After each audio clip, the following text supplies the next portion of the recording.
tous azimuts.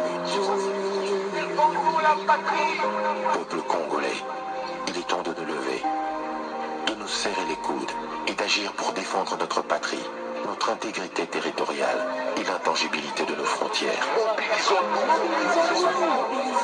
La République démocratique Batela Ekolo, Bendele Koyate.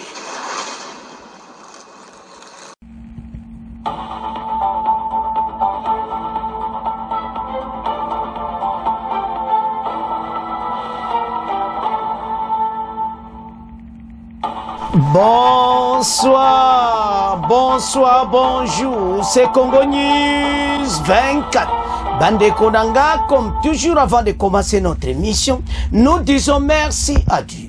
Nous disons merci à nos chers abonnés et téléspectateurs qui nous suivent partout dans le monde et en RDC. Bande Konanga, soyez les bienvenus. À la une, chers téléspectateurs, on va parler de la guerre à Walikale.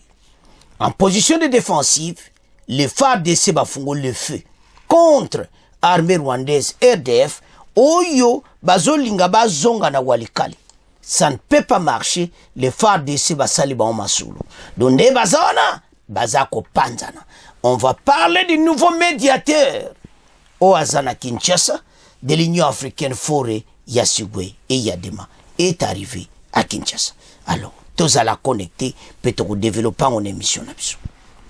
Oh, balobake yindi bandeko.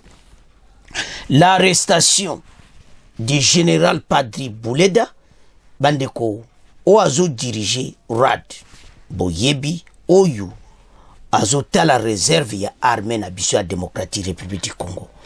Ozare, bandeko, toko solo en émission. Chers téléspectateurs, émission na biso bandi, et comitant autosola ensemble ma solo ya mboka. Bande kotoko ban émission na biso directement oyo kaka na arrivé ya médiateur asika Faure Gnassingbe à Kinshasa. Entre-temps, kuna bitumba toka ye aye. Mais déjà bazo critiquer Faure Gnassingbe makasi. Nazo mona te rôle ni ya ko jouer na place ya Lorenzo. Est-ce qu'à hauteur de Lorenzo même makambo oyo? Est-ce qu'il n'est pas proche de Kagame? La question que tout le monde se pose, que tout le monde est clair. Mais, Azor Okuta Anafachi, à Kinshasa, totala ndenge makama ngwezo kusala. Entre-temps, le chef de l'État, Azoke Lubumbashi. Donc, Sokayi, ako sola na premier ministre akuta na fachite a sola bo batikali. Donc déjà zo mwana clairement était situation à tata oyo eza clair. Batu moya mbo baza mboka ne déjà nous lancer ba appel contre nomination na. Do bazo sepelate que Faure Asalabandeko avec plusieurs médiateurs. Bazo tia processus dans les chaos. Chose où biso ba congolais to lingité, to lima kamwe kende très bien et puis avancé très bien. Mais en voyant ce qui se passe avec plusieurs médiateurs, tozo mona kezo comment pena propriété. Alors, il y a batuna bomba togolais au bazana France, basala qui ONG na bango, ba commis lettre directement de l'Union africaine pena communauté internationale et to boy Faure et azala médiateur na makambo RDC na Rwanda. Donc, baza contre. Bon. Mais l'Union africaine a pogné déjà. Il est attendu à Kinshasa. Donc, on s'attendre à quoi? Totanga. Crise RDC Rwanda, le médiateur de l'Union africaine, Faure Gnassingbe, est arrivé à Kinshasa. Le nouveau médiateur de l'Union africaine, dans les conflits opposant la République démocratique du Congo au Rwanda, le président togolais, Faure Gnassingbe, attendu ce mercredi à Kinshasa pour une visite officielle, et est arrivé dans la capitale congolaise cet après-midi, son vol présidentiel ayant atterri à l'aéroport international d'Injili. Au lendemain de l'annonce de sa destination en tant que médiateur, le président Gnassingbe va devoir rencontrer son homologue congolais, Tshisekedi, pour une première discussion autour de la question. Quelques heures plus tôt, le président angolais était à Luanda, en Angola, pour une réunion avec le président de l'Union africaine, le chef de l'État de l'Angola, João Lourenço, la question de paix et de sécurité a été évoquée. Zomona, azalaki d'abord na Luanda, avant même Akoma et Panabiso. Pour Basolula, parce que Basali remise et reprise, après aya na Kinshasa, et puis akende kokutana na Kagame. Est-ce que Faure Gnassingbé ya dima akoka makambo bozomwana se wana botala nde bitumba ezotoka. Donc nazotalaka auteur nango la façon dont bazo critiquer, je ne suis pas sûr que Faure Gnassingbé a la mesure ya makambo oyo to développer masolo. Bato baza ko douter comment Gnassingbé akoko sa makambo bato moko a pays na ye moko bazolo ba ye moko na pays na bango za na problème sérieux makambo zo marché te comment ya ko bongisa makambo bato mususu o makambo tolobaka dans votre propre pays il faut l'appeler moko talasiko peuple ye moko ya ye moko ba togolais bazo critiquer déjà et puis maloba déjà zo bimebele ke ya ko quitter les autres parlent d'une proche rwandaise Aza proche na Rwanda mingi et les autres parlent que écoute Togo est proche na Kinshasa et qu'est-ce qu'on peut arriver avec tout ceci. Déjà polémique et bandi yo mutina no bandi musalate. Alors aza na Kinshasa Togo yo ka ba détail et puis na masolo ngo dia basola qui passe fachi azo ke ne pe Lubumbashi. Dona fachi na si ba ko samea inédita masolo après fachi à Lubumbashi. Alors azaki na quelques heures azaki na Luanda basoli na Lourenço ba fungole tout ayebi si na ndenge président Kagame azaja suis donc ayebi bato azo deal na bango to souhaiter que esala mabi biso oyebi na makambo nyonso le bende komoko ba congolais n'importe qui lo boyo la biso zana besoin paix soki mutu moko bo akoka ko yela biso paix ezaki to mais nazomona na Qatar bazo solo koto Union africaine aponi mutu tolo basiko makambo na mibali bozoma ke la communauté internationale baza en guerre dans la communauté africaine ba africain balimba l'accepter que ba ko traiter masolo et communauté internationale doit bango bazo dia en avance. Alors moi je condamne l'Union africaine. Pourquoi? Parce qu'il y a longtemps ils n'imposent même pas. S'ils n'ont pas la capacité, ils n'ont qu'à laisser à jeter l'éponge parce qu'ils ont échoué l'Union africaine. Bazo koka Kagame ti. Tous à la clé. Tant bo koka Kagame ti boko sale lokoti. Bato tout bozo pona oyu. Tout le monde a pu connaître cesser les femmes et salamati. Doit mais qui cesser les faire. Et salamé quand même mikolo moins belé. Doit imposer. Tout le monde moi ma exemple. Est-ce que l'Union africaine a kokata Faure Gnassingbé a koka usala tayango to jwa décision banamboka bato basola na bakonzi bata fachi comprendre une décision ba comme l'Union africaine pour les dire tozo kende wapi adoa ya la causerie et maintenant bonome mutu musu yewa na Kinshasa après Kigali après en mélangeant tout ça bozo tia biso na retard na makambo tozana. Nous sommes pas d'accord na makambo oyo. Les Congolais, lève-toi pour te benga na cet ennemi. Basakani na biso mingi. Alors tant otala biloko aboyi et salama. Alors totika ngona bino tokomo kende na la guerre a Walikale. Bande ko Walikale o balwaka putulu e mati. O baloba ke yinda kaka moto peli a Walikale. Donc ce qu'on se tala au monde a clairement été phare de sa zakina raison.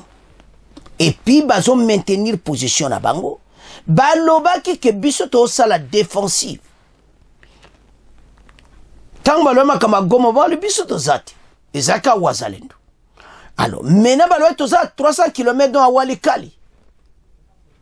Et maintenant, les villages, parce que nous sommes comme Walikale centre, bazo na ba village aux environs o bango ba kitaki na le ba kité Walikale ba kité pe ba village wana ils sont revenus de l'autre côté ba ko permettre bango te et puis FARDC lobi à l'offensive à défensive tozo bunda na défensive pour biso to lobaki bango ba si ba kei biso to imposer loi toza mena na Walikale bango ba ko zonga wati Tama kamutolwe banda kalifa bo sala boy.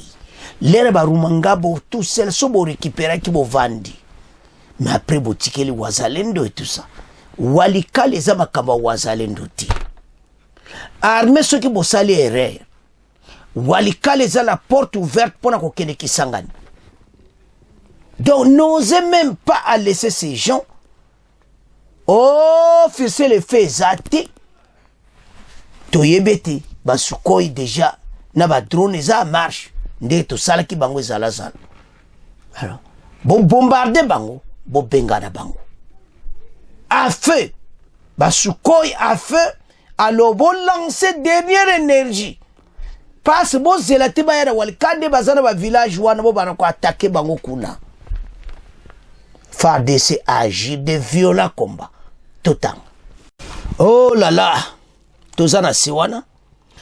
Des violents affrontements opposant les forces armées de la République démocratique du Congo et les alliés Wazalendo aux rebelles du RDF M23 ont provoqué une série bandeko de déplacements.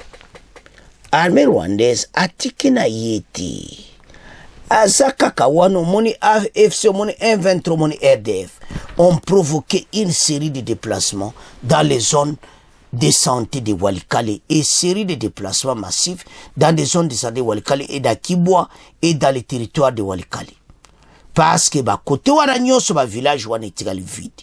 Selon les alertes humanitaires disponibles sur la plateforme, au moins 16 628 personnes issues de plus de 3460 ménages ont été contraintes de fuir leurs habitations entre mars et 5 avril. Le centre de Walikale est passé sous contrôle de FARDC des milices Wazalendo depuis le mercredi 3 avril. Bozolanda, banda 3 avril, Tozawana. À la suite d'affrontements intenses avec les troupes de M23, si le camp gouvernemental parle de reprise militaire, le M23 AFC affirme de son contrôle qui opère un retrait stratégique en faveur du dialogue. Toboto la ki bango yango, mais bango ba lobe ze stratégie bon.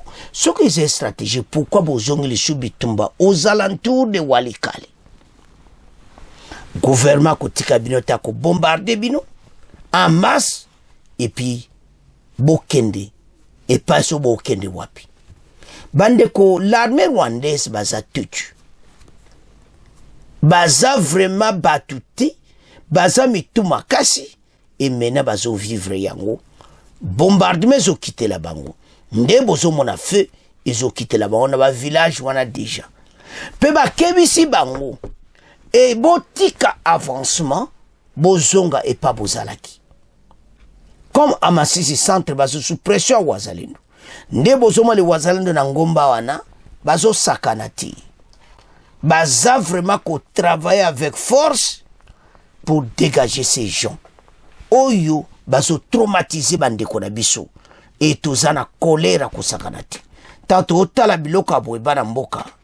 Eza situation moko oyo kaka ya makasi. Yanto yesa ba Congolais ete makambo tozana ngo eza makambo ko sakanati. Totelema, levons-nous ensemble. Tobunda ensemble. Walikale ekoki jamais ekotika kokoya te.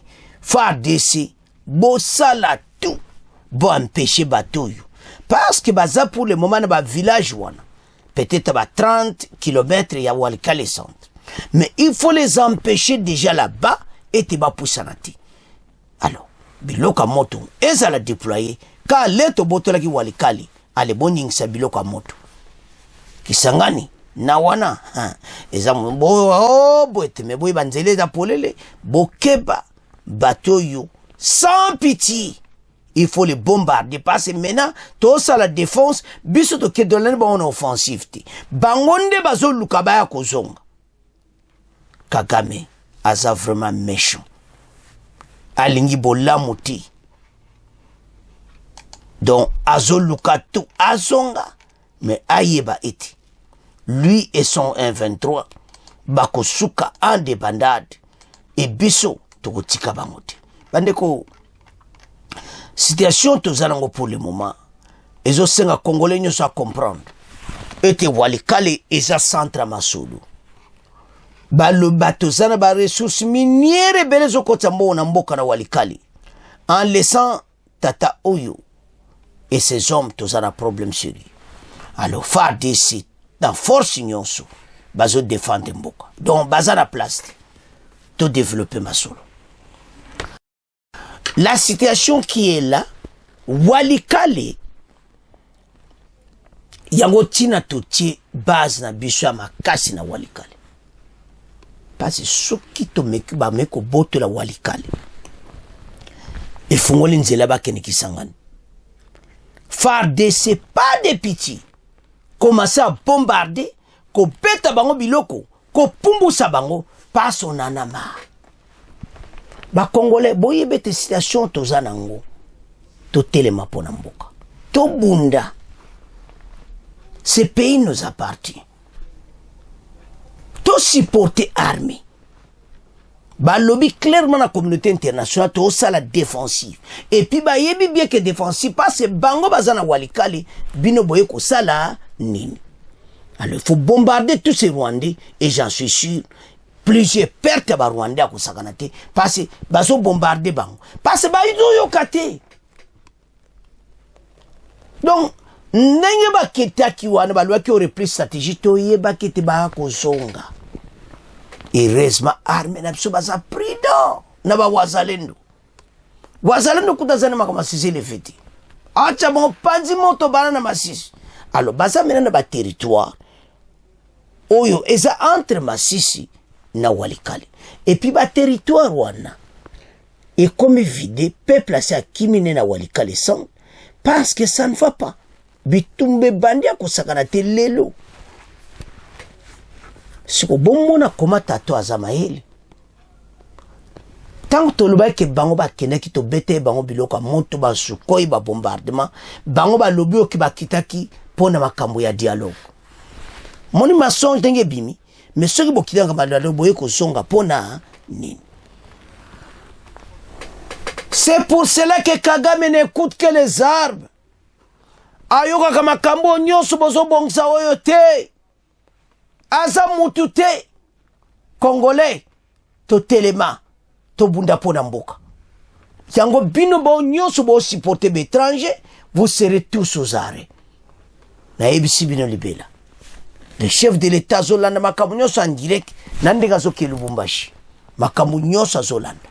Et puis tokotika batuti bayeba eti baza déjà défaite totale parce que tout kaka leba meki kaka bombardement total encore ba village en tout etika li vide Sukhoi drone allez nyeka ba biloko de Wazalendo baza au centre Masulu na Masisi toujours menacé bango partout to menacé bango yanto ça ba congolais na makambo tozanango pour le moment. Il faut biso tout la moka. Tout tient cause à la négative et tout ça. Parce que la situation est grave. Voilà. Ndenge makamango zokene. Congolais, la moka pour l'intérêt de la nation. Parce que tozo dominer bateau na ndenga wosakanati. Alors, wana esalaki Walikale to tika na maboko na bino to komo kende na dossier ya monene bandeko na ngai. O eza somo. Oba obenga le général padri oya rad ya ujwa réserve ya armée aza Ozare. Il a été arrêté yemta diriger réserve ya armée oezotala ba Wazalendo et tout cela. Alors Kabila mutachakai azalaka na lera Kabila na lera Fachi Kabila ko nommé général Auto benga ba général à Kabila. Kabila va longa nommé ba tebele ba généraux. Avant longo. Pona ko tika ba onke mona ponu na ponu. Alors, le messie était aux arrêts. Alala ki na demiap. Lobi le so alala ki na demiap. Si ko ba une intervention en chef de l'État sur quoi? Et c'est ba kangi pourquoi? Ba pesi ba le ba okuti na ba arme oyo eza enregistré. Parce ba arme nyosi o tambola nango il faut ça l'enregistrer. Mais ba kuti na ba arme eza enregistré eza dégâts total. Pas la situation pourquoi aza aux arrêts. So otali et sa origine ya batouana binande beaucoup juge et belé boyebi. Il y en a des gens oyo Kabila tika moi pena ta mutonyo sa zai général à Kabila. Tout ça un problème kana kati armée. Bakango ka bon li kamozate renseignement militaire. Et puis ba trouver na ba arme oyo eza enregistré. Tout ça un problème sérieux. Et puis il m'a dirigé ba wazalendo. Mais lo que ça vrai ya ko ka kusukola moral ba wazalendo wana yo ko jamais atozo pesa ba la passe yim ta comme futa ba wazalendo. Et ça sous contrôle naï. Maye ba été. Ba wazalendo ba zabana moko tala makila ba congolais. Alors, les messieurs ont un problème sérieux. Et puis ba pesien ba wazalendo maboko ne kalate. Jaza ko diriger ka ba groupe armé musu ba okanga ba uta PDDRC ba kota na armée azo réserve armée. Et maintenant les wazalendo bazana en front ba tche bon pena en charge na yena ba paiement na bango. Kaka kalate il y a cela 2 semaines au ba peso wazalendo panay. Il était dans cette position depuis longtemps. Bah monsieur le gars ça la vrai boulot monsieur non mais pourquoi bakangi totang? C'est pour cela que Batutu Kabila tika ezaka passe. Arrestation du général Padri Boulenda, la société civile Congo mon pays dénonce une tentative de déstabilisation ciblée. Société civile bazo mona keza déstabilisation et tout ça. Le lieutenant général David Padiri Boulenda, coordonnateur national de la réserve armée de défense, a passé sa première nuit dans les locaux de l'état-major de renseignement militaire après une convocation survenue le samedi 12 2025. Il a été détenu plusieurs heures à la détection militaire des activités anti-parti des MIAP devant être relâché dans la nuit du dimanche 13 avril. Cependant, il a de nouveau été interpellé le lundi 14 à la DEMIAP, où il demeure détenu après une nouvelle nuit passée dans les installations de ses services ce mardi. Cette arrestation suscite une vive indignation à l'échelle nationale. Bon parcours naï. Nommé général-major en 2000 par le fait Laurent Désiré Kabila, puis promu lieutenant général par son successeur Joseph Kabila, le général Padri Boulenda joue actuellement un rôle stratégique sous le leadership du président Félix Tshisekedi en tant que coordonnateur de la RAD. Il était considéré comme le dernier rempart contre l'agression rwandaise. Il est salué pour avoir bloqué l'avancée de l'ennemi sur plusieurs axes cruciaux, notamment à Kalemi, Uvira, Kisangani, Bunya, Kiri, Walikale. Balobi a travaillé kitoko et stopper l'armée rwandaise va avancer. Ah! Wana batula yo société civile bazo komisa. Bakomeli de miap ete basengi na chef de l'État a intervenu batikai. Mais pourquoi il a été arrêté? Le général Padiri. Il y a sa coordonnateur arabe. Alors, le résultat n'est pas malamu sur le terrain. Mais malheureusement, des manœuvres hostiles, toute la société civile au pays, faut toute la société civile au malam. Bako contredire renseignement militaire. Tout à la claire. Société civile ne se peut pas aller qu'ici. Des sources à renseignement militaire dévoilent, reprocheraient au général la possession d'un nombre d'armes supérieur à celui prévu par son escorte, dont certains ne seraient pas répertoriés au niveau de l'état-major. Mais il y a des armes, certains seraient sans répertorier au niveau de l'état-major. Toutefois, ces proches soulignent qu'aucune perquisition n'a été effectuée à son domicile, remettant la question en qualité de la procédure. Il appelle l'intervention urgente du président de la République.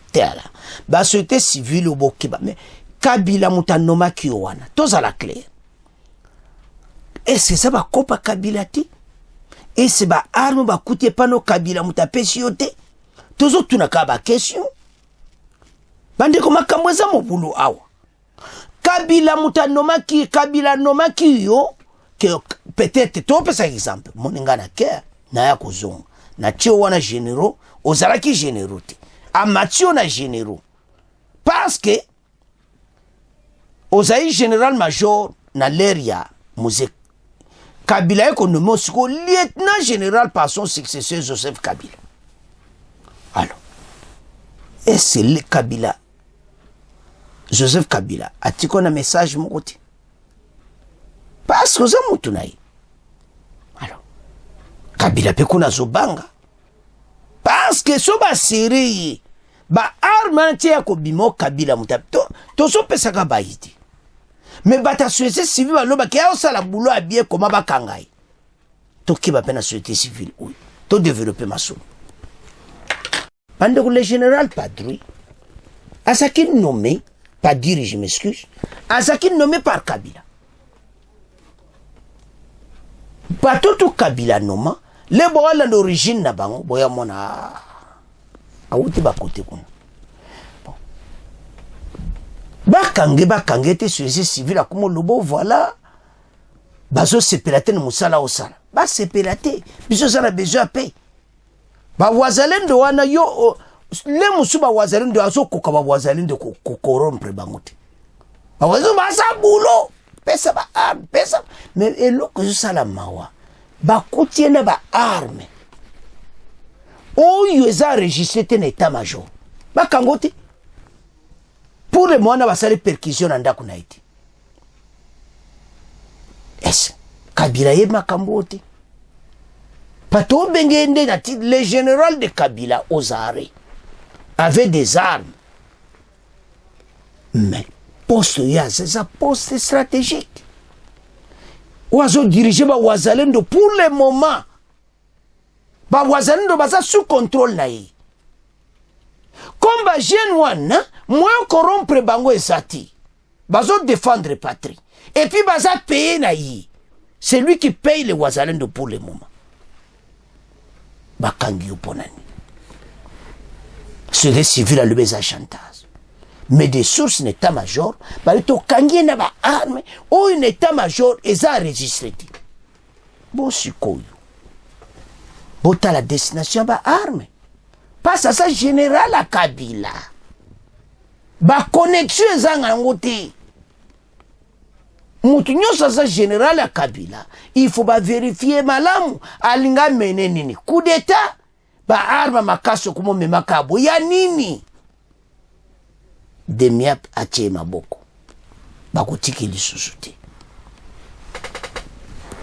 Mon makamon batika ki dimanche ba to salaire lundi ba biso ba simbi kota kuna. C'est-à-dire ben information si kebimi. Le pays est menacé. Beaucoup tika batabwena ba arme te et puis des armes non enregistrées dans l'état-major. Renseignement militaire masolo kitoko. Ya to ça ba congolais et te totelema pona mboka. On peut pas battre auto tika bango temps. Kabila est toujours là, Nanga et les autres là, oyebi bazolinga basalate. Le président na Lubumbashi, koto yaya tient na prison. Bakangi pourquoi? Mais pourquoi zo tambola na ba armes enregistrées? État-major bateau à société civile ba côté le bokanga bango pi.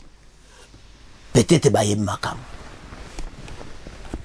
bandeko les pays eza na situation moko ya malamu te bo comprendre mokonzi munene abole général Padiri o azo diriger je crois bien ça d'origine rwandaise na ndenge ya mabe te mais azo diriger position moko stratégique réserve ya arme ba wazalendo tout wana ba FDP ba appels tout ces ba wazalendo na biso nyonso na Sud Kivu ye mutu aodiriger bango sikoyo bakutona biloko aboyi et comme suspecté et je sous-temps otika mutu tante félicitations renseignement militaire bobomba ye bocha mutu musu ana tendance à l'intérim il a expliqué biso ka ba arme wana ewuti wapi azo epa ya nani ekoti na frontière nini passe état-major ayeba arme wana ti eza ya koyinda esi eyindi botala place bazo détruire mboka na biso eza ya koyinda état-major eza ya koningana alo bana mboka asa général Kabila aux arrêts est-ce que Kabila mutapese ba arme to tunaka question est-ce que ba arme non enregistré azongwe pa batua ka batua to yebi Kagame mutapesi ou bien nani on ne sait pas mais ndema kamozo kende les enquêtes sont en cours bana mboka c'est à ce point to comment clôturer mission na biso bon continuer ko s'abonner au revoir à la prochaine.